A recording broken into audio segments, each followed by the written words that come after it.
David Morgan is a 33-year-old middle school teacher from Cedar Rapids, Iowa. He's quiet, steady, and kind, the kind of man who shows up early, stays late, and never asks for recognition. But under his calm surface, David has always carried a deep, heavy wound, the belief that he was never enough for his father.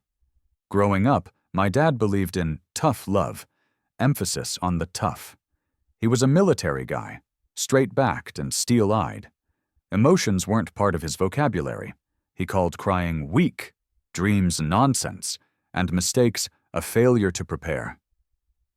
Guess who was the kid who cried, dreamed, and made a lot of mistakes? Yeah, me. I was the artsy one, the daydreamer.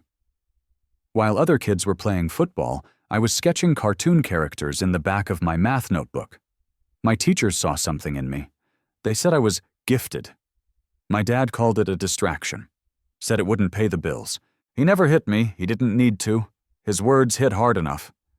By the time I was 12, I stopped showing him my drawings. By 16, I stopped speaking to him unless I had to. By 18, I had a choice: art school or local community college. He made that choice for me, said he wouldn't pay for art school. So I stayed home, studied education, and tried not to resent him for it. Tried and failed. We barely spoke after I moved out. A call every few months, awkward dinners, silent holidays. He was colder every year, and I got better at pretending I didn't care. I became a teacher, not a glamorous job, but I loved it. Still, in the back of my mind, I kept wondering what life could have been if I'd followed my real dream. Then he died. A heart attack, sudden and quiet, just like him. I didn't cry at the funeral.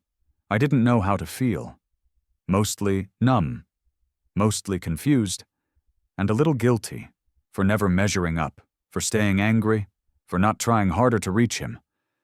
A few weeks after, I went to clean out his garage. He was the kind of guy who kept everything labeled and shelved, meticulous, cold, even in death. But tucked in the corner of his tool bench, behind a stack of rusted coffee cans, I found a box. A small, taped-up shoebox with my name written on top in thick black marker. Inside was a letter. It was dated the week I graduated high school. My hands were shaking so bad I could barely open it. It started with my name. Just that, David.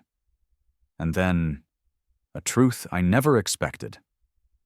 He'd been proud of me, always. He just didn't know how to say it. He watched me draw as a kid and felt something he never understood. Jealousy. Because he never had the courage to chase anything for himself. He said he wanted to protect me from failure, but all he did was pass down his own fears. I read the letter 5 times. Then I sat in his garage, on a cold metal stool, and cried harder than I had in years. All the anger I'd carried, twisted tight in my chest like a knot, started to unravel. Slowly. Painfully. But here's the thing. It didn't fix everything. Yes, the letter said he was proud of me. Yes, it explained why he acted the way he did. But it didn't erase the years of silence, the damage, the lost chances. I still didn't know why he never said those things when I was alive, why he waited until he was gone to tell me he loved me, that he believed in me, that he saw me. And worst of all, I realized he had kept more than just his feelings from me. In the weeks that followed, I couldn't stop thinking about how differently things could have gone if he'd just talked to me, told me the truth before it was too late. But I also realized something else. The cycle had to stop with me. I work with kids every day, some with parents like mine. And I see it now, clearer than ever. Silence becomes shame. Distance becomes damage. I started speaking up more in class, telling my students when they did a good job. I called my nephew to ask about his art. I even dug out my old sketchbook and started drawing again, just for me. I'll never get a second chance with my dad. But I get a million small chances every day to be the kind of man he couldn't be. Sometimes the words we need come too late, but we can still choose what we do with them. My father's silence left a scar, but his hidden letter gave me a key. Not to forgive everything, not to forget, but to understand. And that's how healing starts. The days turned into months, and life moved forward, as it always does. I tried to keep my promise to myself, to break the silence, to open up, to be more than the person my father had shaped me to be. One of the first things I did was visit my mom. It had been years since we'd had a heart-to-heart, just the two of us. She'd been the one to pick up the pieces after my dad left me feeling like I wasn't enough. But even she had her own silence. I found out that, while I was trying to be everything my dad wasn't, she was carrying her own weight. Loneliness, loss, the subtle pain of raising two kids while my dad held his emotional distance. I hadn't even thought about how her grief had shaped her. We sat on her porch for hours that afternoon, sipping coffee, talking about everything we'd left unsaid. I told her about finding the letter, about how it shook me to my core, how it made me question everything. We cried together, and for the first time in years, I didn't feel like I was trying to fix things. I just let myself feel. Later, I went to visit my old high school. The halls smelled the same, dusty, familiar. But now, instead of feeling like an outsider, I felt at home. I stood in front of the art room door, the place I'd longed to enter as a teenager but had been pushed away from. My old teacher, Mr. Sanderson, was still there. He was retired now, but we sat and talked for hours about art, about the years gone by, about what it meant to follow a passion even when you didn't know where it would take you.